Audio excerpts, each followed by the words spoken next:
Blog Talk Radio. Are you ready for more propaganda? Well, you're in the wrong place at the right time. Colombo Chronicles is for critical thinkers. Let's welcome the consumer advocate for justice. Here's the Rose Colombo. Hi, everyone. It's the Rose Colombo, right here for you. And we are at 12:30 on the West Coast today. We had a little technical problem, so 12 o'clock didn't work for us, but they're doing some new things at the studio, so it made a difference. And so we're okay now. The line is clear, the studio line, and we are going to welcome our very special guest in just a little bit. His name is HERBIE J. PILATO. He is a returning guest. He is an author, an actor, and he has a new book. It's called Retroactive Television. So we're going to have to hear more about that because we want to know what is retroactive television. Got our little minds working here. So many changes in the media and in the internet and social media and Hollywood. So it's going to be really exciting to hear from HERBIE J. PILATO.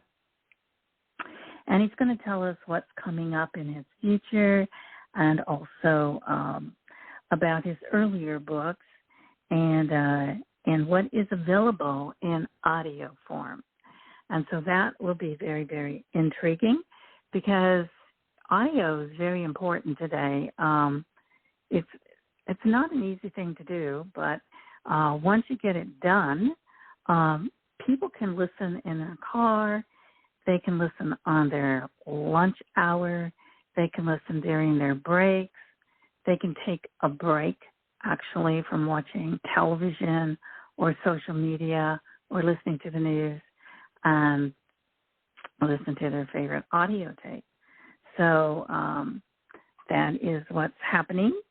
And we're going to take a little break right now because speaking of books, I have a famous book. It is an International Irwin Award winner, and it is a winner for political satire. And it is not just a book. It is a message for the world. And critics say it will make readers very concerned about our humanity and about our free will and free choice, which is very, very important to every American who enjoys freedom, liberty, rights, as well as making choices for themselves instead of having people make choices for us. Very, very important. And so I want you to listen to this important message, and we will be back in just a moment. Obamasaurus, the new book by Rose M. Colombo, is an updated version of a political satire that reflects the political roadmap of today's world, written with an Orwellian twist. Will humanity survive or suffer depopulation or extinction? Obamasaurus by Rose M. Colombo, available at Amazon.com. That's right. Get it at Amazon or Barnes & Noble, your favorite bookstore, and tell them to order it for you, and they will. Howdy, folks. Just stopped in by my favorite restaurant, the Horseshoe Cafe. I highly recommend the home-cooked hot meals and piping hot coffee. In fact, it reminds me of my mom's home cooking when I was growing up. The customer service is excellent. Be sure to save room for the world's best desserts. Make sure you try a slice of fresh homemade pie. The Horseshoe Cafe is located at 154 East 4th Street in the heart of Benson, Arizona. The Horseshoe Cafe is right outside of Tombstone, Sierra Vista, and Tucson. Sometimes Patty and Mike stop by to welcome you. The staff at the Horseshoe Cafe looks forward to seeing you. Stop by to eat or relax. Cool down in the desert with a cold beer or your favorite cocktail. That's the Horseshoe Cafe. Oh, and don't tell anyone I told you, but some people think it's haunted. One thing is for sure. Be sure to bring your appetite. The Justice Club is back on Colombo Chronicles Live podcast. Join Rose Colombo at noon and find out what tips she will provide in a world of little justice. Colombo Chronicles Live. Colombo is on their trail. Listen up at Colombo Chronicles Live. Yes, listen up to Colombo Chronicles Live. We are also now on YouTube, so go in the search box and type in Colombo Chronicles, and you can listen to today's show by tonight if you miss it, all of it, and also you can scroll on down and listen to any of your favorite topics and guests. So you can listen on Blog Talk Radio. You can also listen to it on YouTube now. We expanded our audience, and so we're trying to build it up. So please be sure to like and subscribe. And today we have our very special returning guest. He is a dynamic producer, actor, writer. His name is HERBIE J. PILATO, great Italian name. And he's from New York. And also he is very involved in Hollywood. And he just has a brand new book, Retroactive Television. So let's get started at that point and join our very special guest on the world of authors and experts and say hello. Hello, HERBIE. Sorry about that last connection, but we're okay now. Finally happened. If I feel like I've been talking to you for years. I know, it's so crazy, huh? I mean, you just don't know, when you go live, what the heck's going to happen. But the two things happened with you this time, and I couldn't believe it. Usually it just goes smooth, but what are you going to do, When that kind of thing happens, usually if people are to express something good or share some positive message, which I'm going to do hopefully today, that means that there are negative spirits who try to stop that from happening. Oh, I didn't even think about that, and I believe you're absolutely right. And today we are going to talk about something exciting. First, go ahead and tell our audience, for those who don't know, some things about your background you think they would be interested in, and then I'm going to ask you about your new book. Oh, thank you.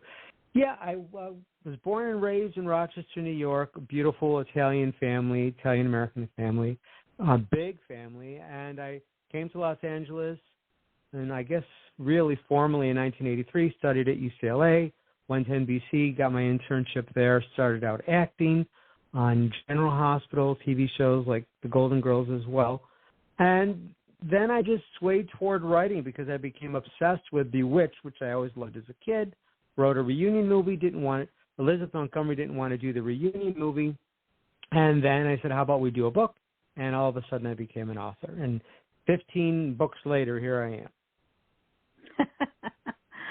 Well, HERBIE, you wrote that wonderful book about Christmas. And tell us a little bit about that book, because that was the last time I spoke with you was right before it was being published. And how did it go? And tell us a little bit about that, because that was an interesting book to me.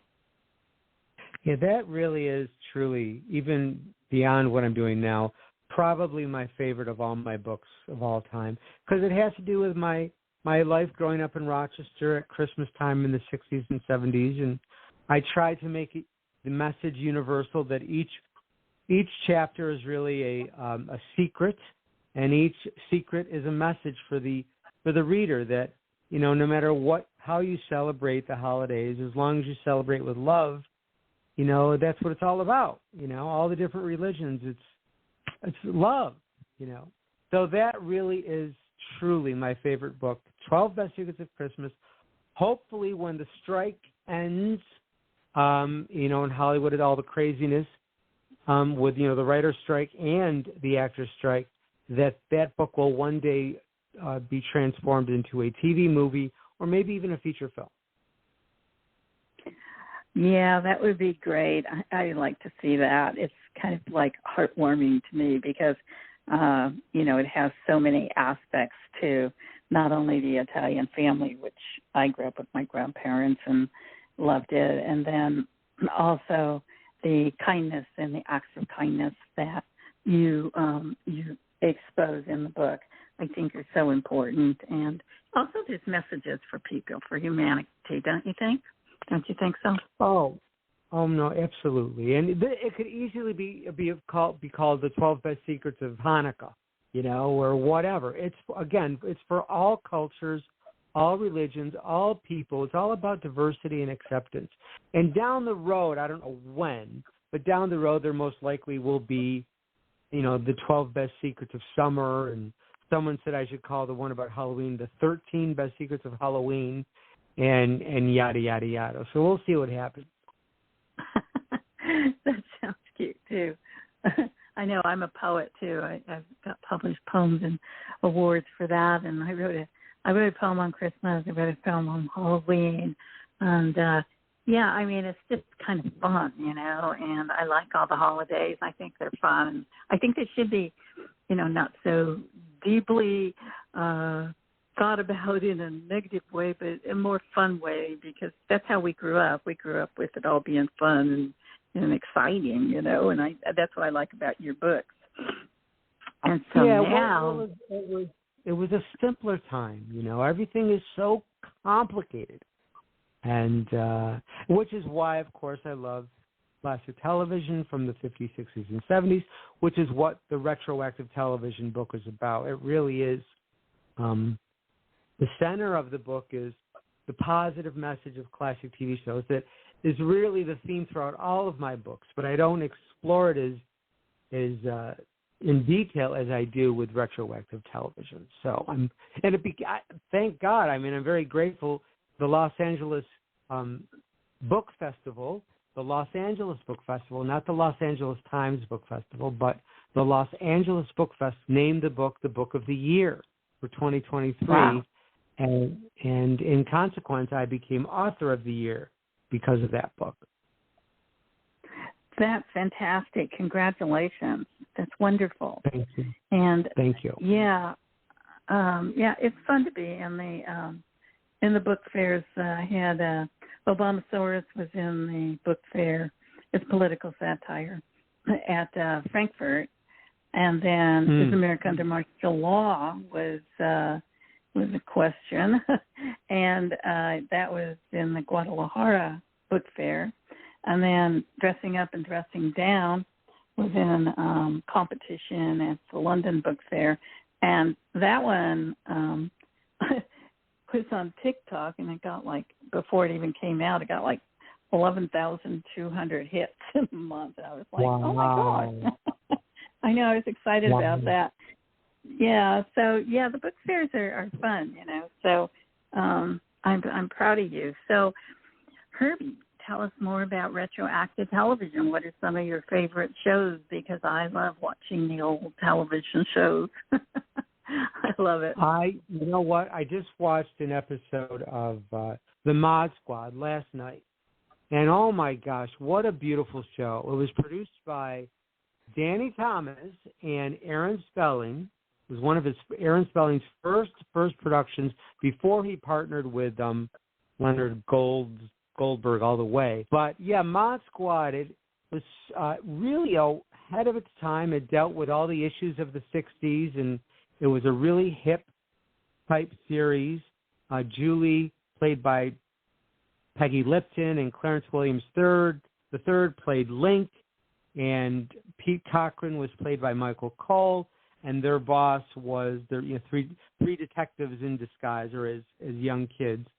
And their boss was Tig Andrews. He was their captain. And it was really Aaron Spelling's favorite of all of his shows because it dealt with those social issues. He went on to do a lot of 3-type detectives shows later, The Rookies, Charlie's Angels, or at least partners like Starsky and Hutch and SWAT. They all were groups.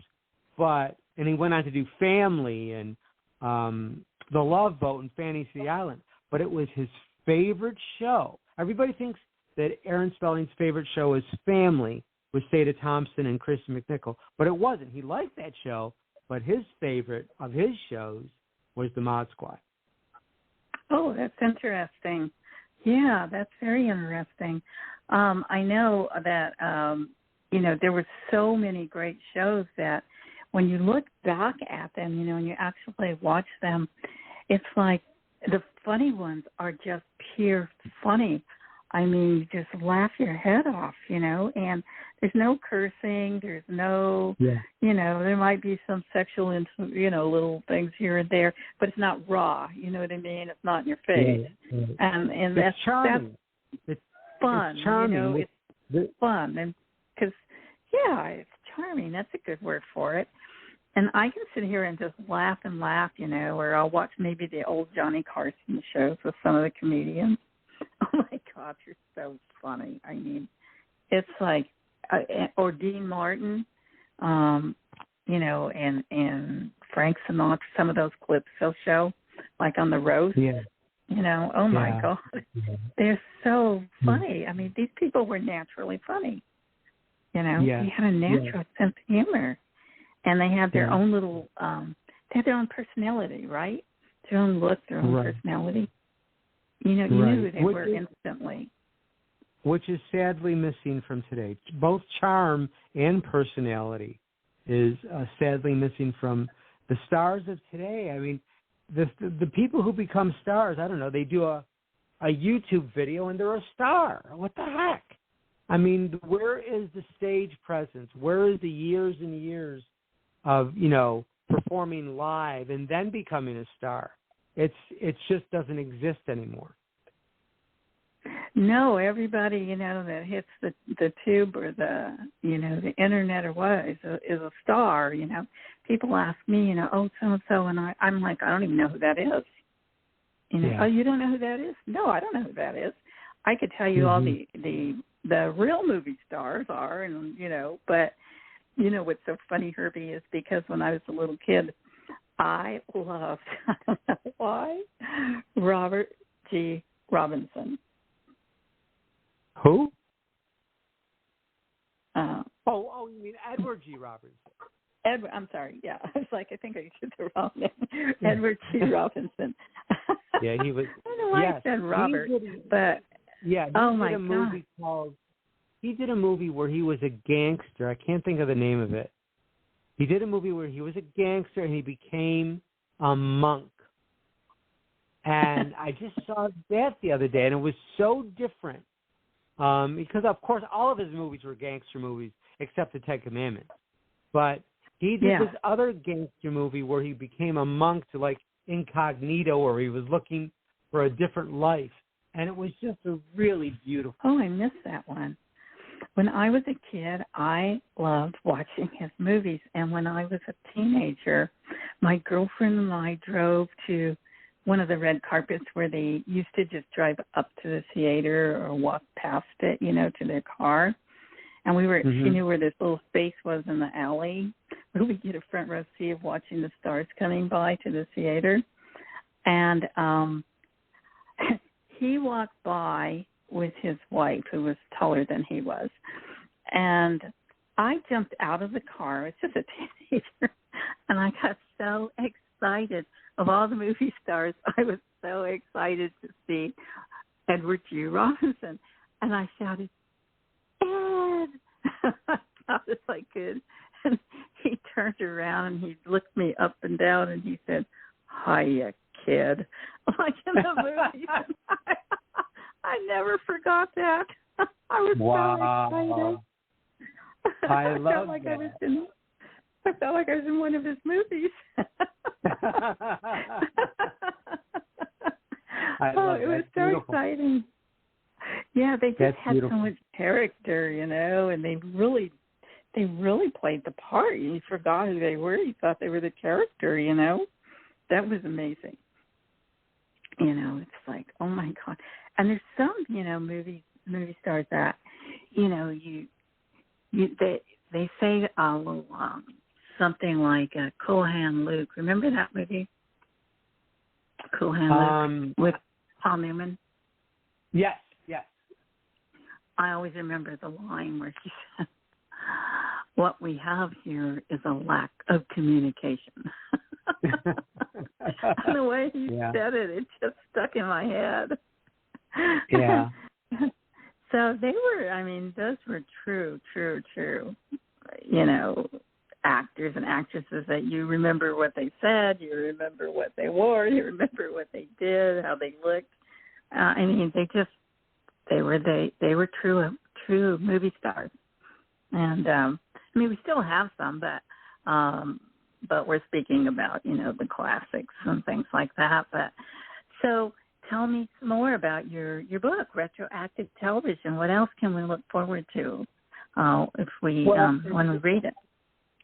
It's a very in-depth book. It's a big book, and I've interviewed people like Ed Spielman, who created Kung Fu, Eric Scott, and Michael Learned from the Waltons, Larry Wilcox from Chips, and we, you know, all of us discuss in the book the positive message of classic TV shows, which has been, you know, my thing all along, as I said with my other book, that there are people in the world who became doctors because of Marcus Welby, MD.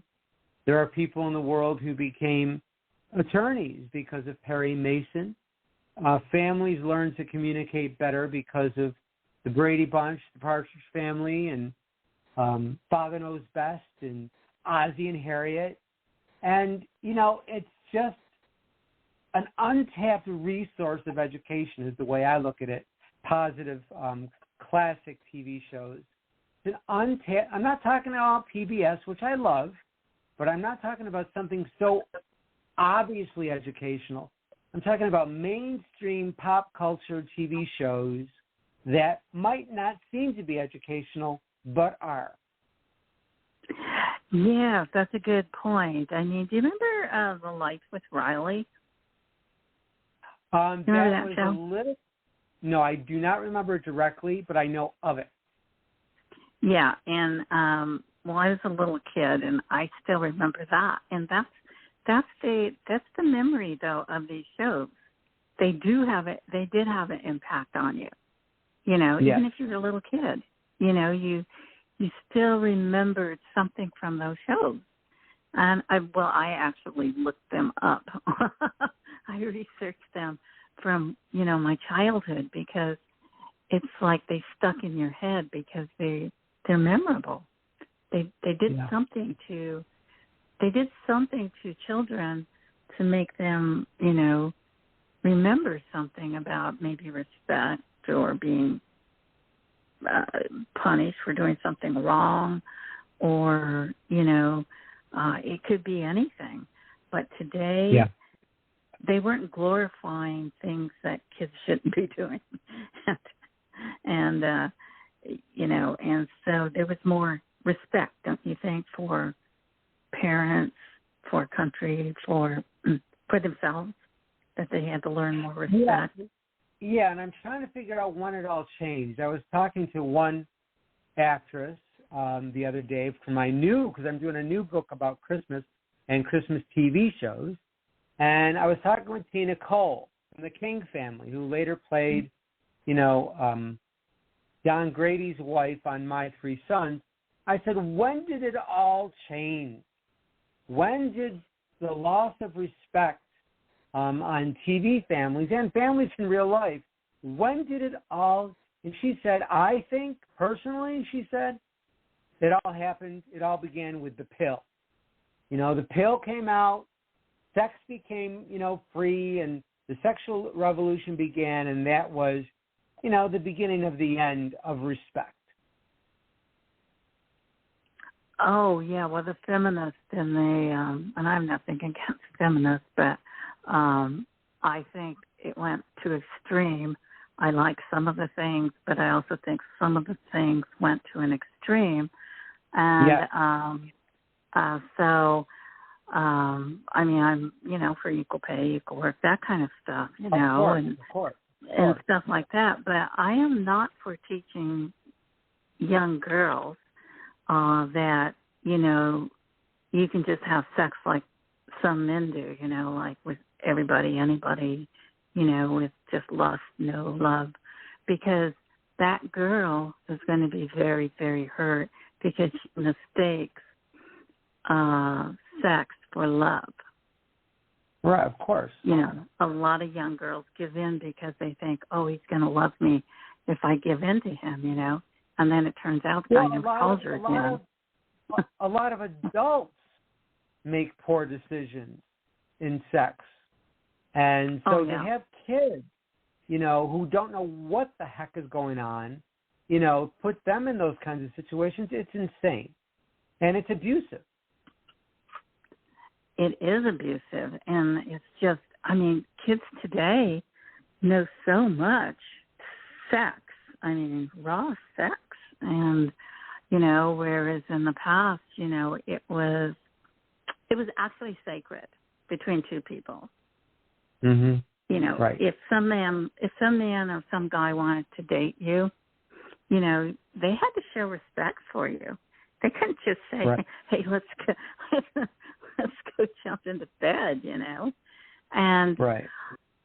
And then what about they're walking around in the nude now. What do you think about that? We're off the subject now, but I'm just kind of curious. People walking around in the nude. I'm sorry. Where are they walking around the nude? Where is that?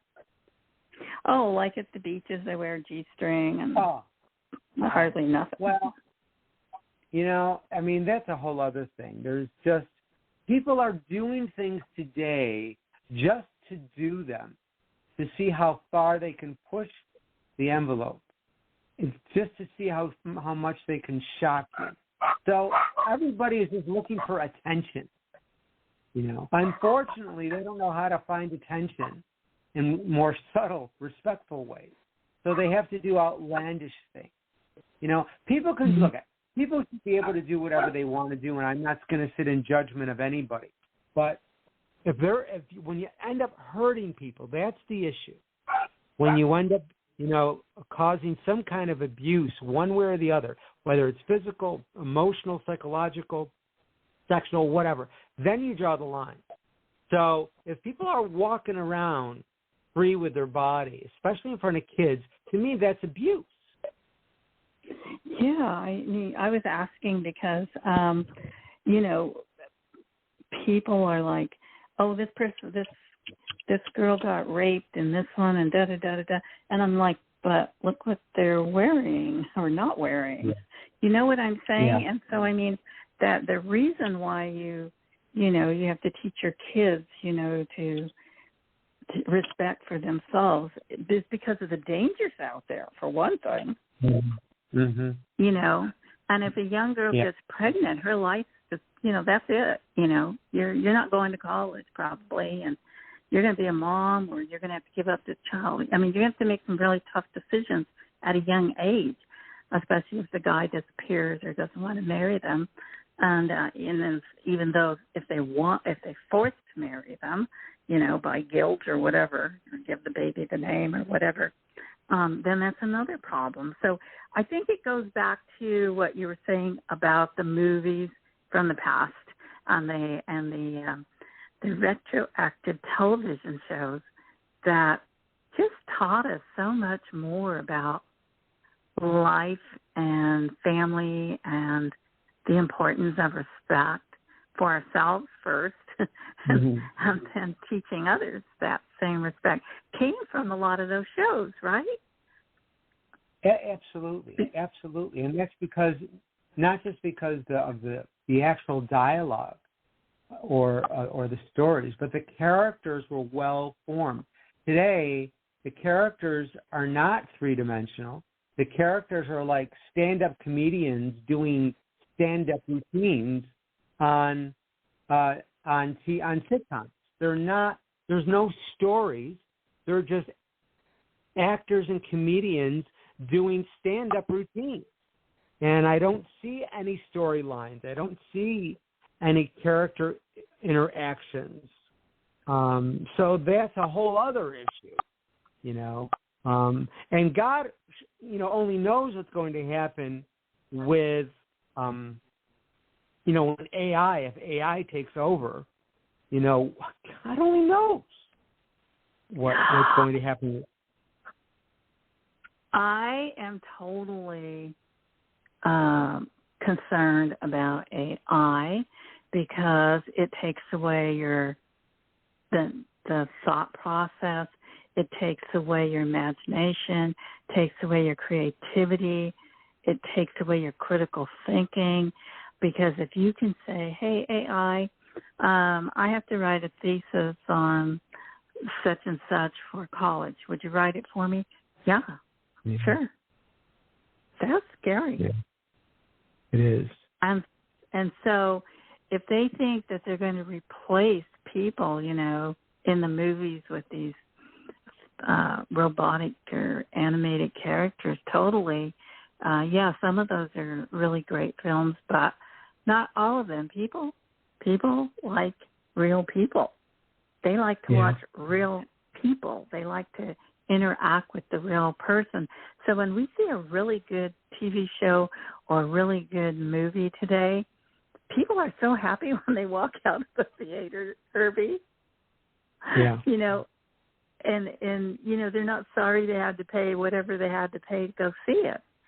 And there's nothing more disappointing than walking out of the theater and being so disappointed that you spent that money and it was disappointing. Yeah. And so there's only been about I can think of 3 movies that I wanted to walk out on, but I thought the person I went with liked the movie, so I didn't say anything. But I truly wanted to get up and walk out. And those are 3 top of my head. But that isn't, actually I just thought of 4. But anyway, Herbie, what are your favorite shows from the past? Which ones would you pick?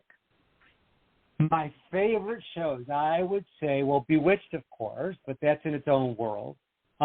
Twilight Zone, Star Trek, Dick Van Dyke Show, The Adventures of Ozzie and Harriet. Father Knows Best, because it's more than a sitcom and more than a family show. It's the actual dramedy. Medical Center, I think, is terrific. And I just started rewatching that. Those stories were great. And Chad Everett is so charismatic. Mod Squad, Charlie's Angels. It's absolutely, fluff. And the writing and sometimes the acting is not so wonderful. But it sure is a heck of a lot of fun to watch. Farrah Fawcett was absolutely beautiful. And Cheryl Ladd did an amazing job replacing her, but no one really could have ever replaced Farrah. So, there's so many shows. I know. There really are. And they each had their own personality, I don't know. And the game shows, too. Which game shows did you like? We had a lot of game shows back then. Oh, I loved Password. I loved Password. I loved the dating game and the Newlywed Game, which kind of came back for a while as Love Connection and shows like that. But the other ones, the originals were great. I loved Split Second. I worked Wheel of Fortune years ago at NBC when Pat and Vanna were just starting out. And they were both sweet people, by the way. I love the talk shows. Merv Griffin, Mike Douglas, certainly Johnny Carson, which I also worked. There's just so many great shows that Perry Mason, love it. Mayberry RFD, the Andy Griffith Show. On and on. I do not watch news shows. At nighttime, when I'm ready to wind down and relax, put in my DVDs. Well, I agree with you. I don't watch the news at night either. I don't want to go to bed and think about the news. It's too toxic. Well, I don't watch any of the new shows. I don't watch any of the new the new sitcoms, the new dramas. None of that stuff. Well, I think that, you know, I can't think of any I watch either, Dietary, because I'm so busy watching the ones that I know are really good, and you can go back and still laugh, or you can still be touched by the movies that they made, the human interest. Like I love the story Summer Place. I love the story Splendor in the Grass. Fanny. Yeah. I don't know if you remember those. Oh my God, it's a great love story. I love Wuthering Heights, the original one. Oh my God, Yes. I just, you know, my girlfriend and I would get together, and if we knew it was coming on, and we'd sit there and cry together at the end. I mean, Gone with the Wind. It's long, but it's so beautiful. Wow, terrific movie. Little Women. You know, Little Women is fabulous. And I watch The Wizard of Oz every single year, you know, at the holiday season. We all do. You know, so, yeah, they're just fun movies and so wonderful. So tell us now, I know that you have things coming up in the future, and so what about your I also read that your earlier books are going to be in audio form. Yes. Put Upon a Star, Mary the Mary Tyler Moore Story, and Retroactive Television. All of them will soon, within a month or so, if not sooner, be available on audiobook form, book form. Actually, the retro book is available for pre-order now. If you go to Amazon.com, you can look up my name and search my books and go to Retroactive Television, and you can pre-order the audiobook edition. Oh, that's great. That's fantastic. And then my Sean Connery book, the new biography, is coming out this fall, and that too will be available as an audio book. Yeah, well, tell us a little bit about Sean Connery. I mean, he was so gorgeous. Now, he loved Sean Connery. Yeah, he definitely had charisma, and it was a hard book to write because there had been other books about him, a lot of other books about him. And, you know, I wanted this book to be different. I wanted it to cover his life extensively like never before. I wanted to address his films that he's done beyond James Bond, but I also wanted to talk about James Bond. And then I had to address the whole thing that, you know, he had issues with his first wife. His wife had issues with him. You know, he had, control issues, but he was a good person. That doesn't mean that if he did hit his wife, which he accused him of doing, that didn't make it right. But certainly he was of the era where guys, it was acceptable to do that. And there were a lot of women who liked macho, abusive men. So it's not a black and white issue. And it was a very, very difficult book to write because he was a good person, but he definitely had issues. Just like the rest of us. Who doesn't have issues? Who doesn't have issues? You got that right. You don't want my list. It's nor long. mine. Someday we'll sit down and we'll compare lists. But, you know, that was a different era. You know, like my dad, I don't know how he never hit my mom. She had a temper.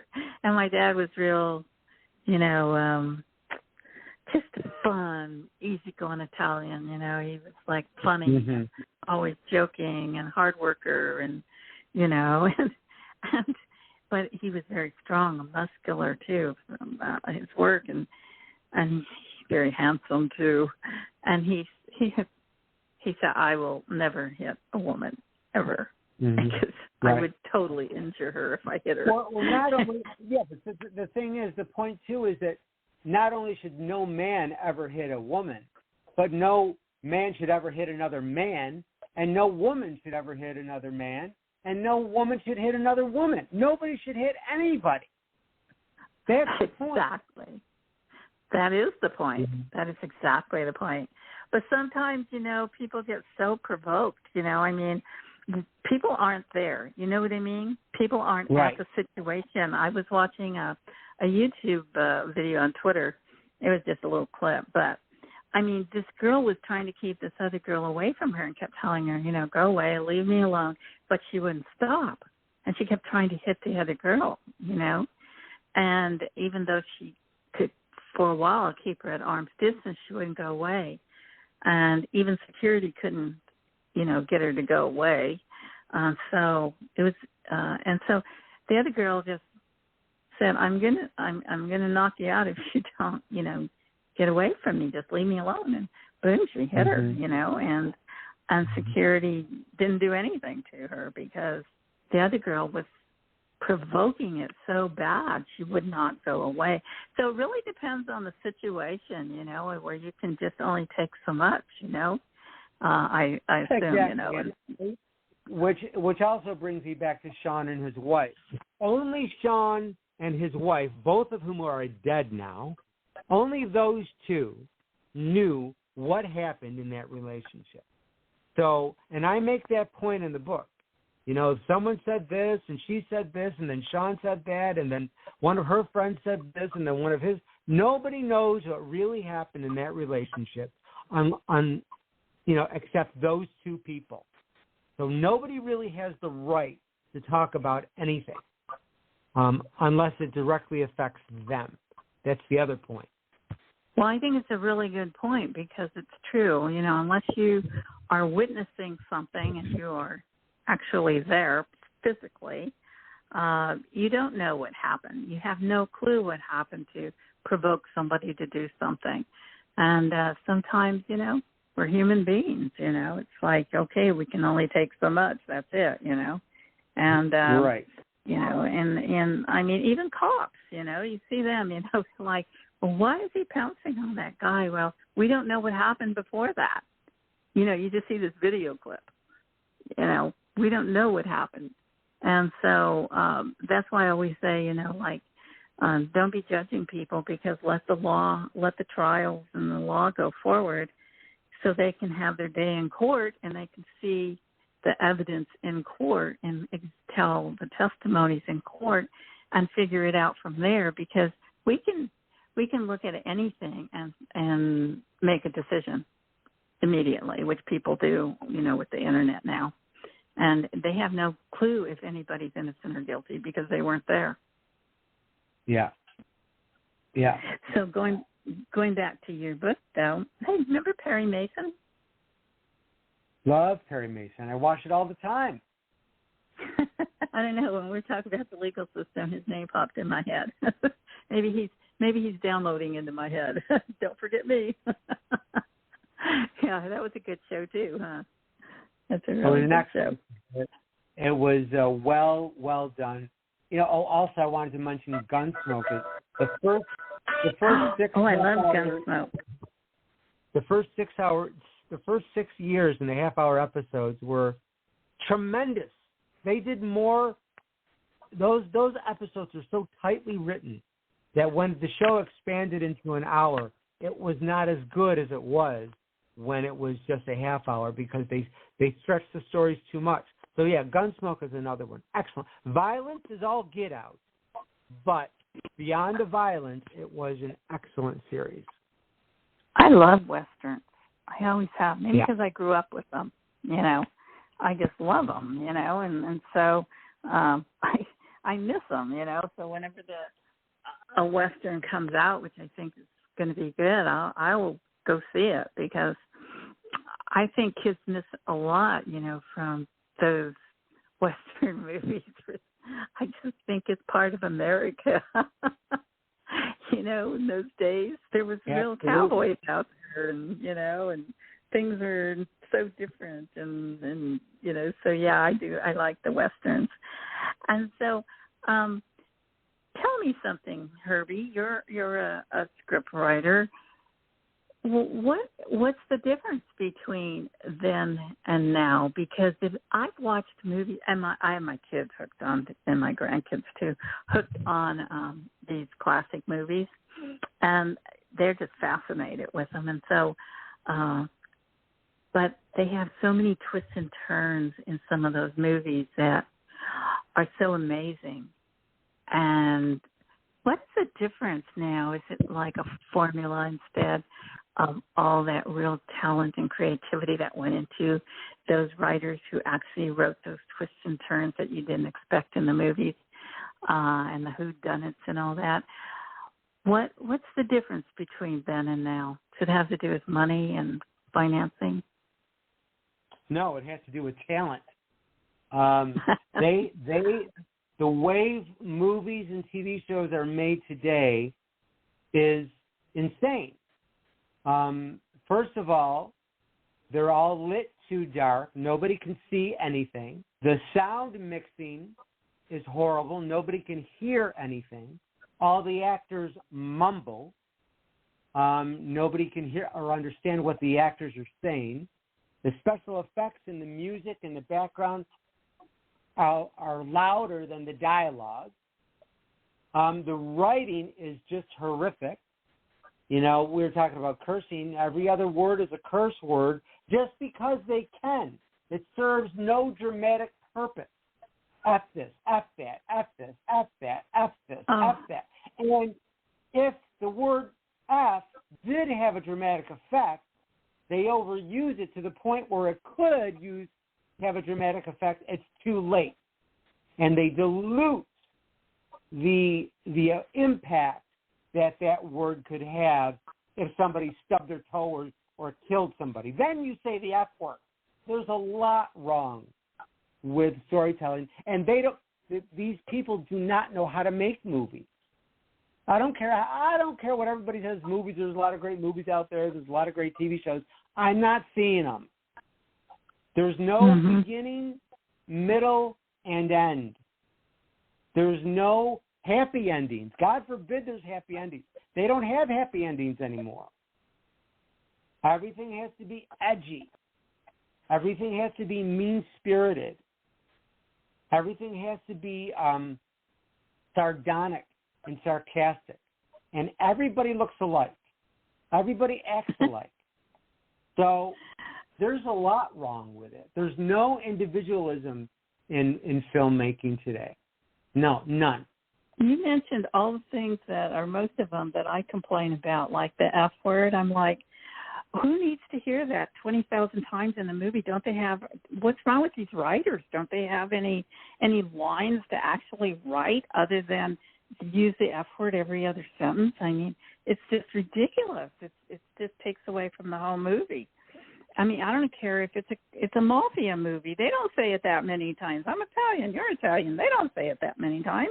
Yeah, holy smokes, that's right. You know? I mean, it's crazy. And then it does. It takes away from the movie, and it's like, oh, gosh, I'm going to turn this one. And then the raw sex. I mean, who needs it? You know what I mean? Remember how everybody knows how to do it, and so, I mean, who needs that in their living room? You know what I mean? It's like, no. So I'm fast-forwarding, you know? I mean, people have kids in their house, you know? And it's like, uncomfortable. And what makes them think that people want to see this in their living room? You know what I mean? If they want to X-rated and, you know, some couple in their bedroom, fine. But in your living room where you've got kids coming and going and stuff, it's bad. It seems everybody seems to think that when the cable industry expanded and they said intended for mature audiences only, like it's like they're like swearing all the time has anything to do with maturity, you know, or just because the rules are now, you know, all things are, you can do whatever you want. So let's throw in the F word just because they can. Again, not because it serves any creative or aesthetic purpose. They just do it because they can. And the other, it's crazy. It just ruins the movie, or, you know, and you know, I mean, I don't have anything against same-sex or any. I don't care what people do. If they're adults, consenting, I don't care. That isn't my business, Right. you know. And I don't judge people. But the thing is that you don't have to have it in every single movie now. It doesn't even fit in some movies. And all of a sudden, you know, there it is again. It's like everything's in your face. You know what I'm saying? It's not like it doesn't bring it in gradually. It's just all of a sudden there it is. And it's like, well, where did that come from? What happened here? Right. You know? And it doesn't make any sense in the movie.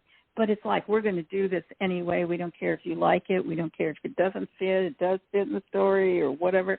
And the other thing is the mumbling. The mumbling, drives me crazy. I'm like, what did they say? And then I try to turn it up because I think, well, I couldn't understand what they said because they're mumbling. Right. The actors are mumbling. That's right. And that is the director's fault. That is the sound mixer's fault. That is the actor's fault because nobody's teaching these actors project. Nobody's teaching these actors how to speak with diction. They're not being taught these things, and they're being encouraged to slur their words and act casually because that's what people do in real life. Well, guess what? The movies and TV shows are not real life, nor should they be. You know, they just shouldn't be. They're not. They were meant to be entertainment and heightened versions of reality. If I wanted reality, I'll go visit my neighbor. That's how I feel. I feel like I go to the movies to be entertained. I watch a movie to be entertained, not to be educated, but to be entertained on somebody's political thing or whatever, you know, or when they go off on the political things, you know. And it's like, you know, it's so obvious, you know what I'm saying, that they're trying to give you a political message. I don't need a political message in a romance. Hello. Yeah. You know, don't do that. You know, it's like, oh gosh, I just wondered what what was happening because it's so annoying, actually. It is annoying. So it is annoying. And so tell me, when is your book going to be coming out? Do you know, with Sean Connery? Yeah, the Sean Connery book. The Sean Connery book should really be available in a couple of weeks, but the official launch is October 6th, which is the 40th anniversary of Never Say Never Again. But it should be available for pre-order very, very soon, within a couple of weeks. All the other books, you know, you go to HERBIEJPILATO.com or you go to Amazon.com. Retroactive Television is available now. Switch Upon a Star is available now. Mary, the Mary Tyler Moore Story is available now. And then I have my special commemorative issue of the Bionic book, which is about the $6 Million Man and the Bionic Woman. I have a revised edition of that book, and that's going to be out in October as well.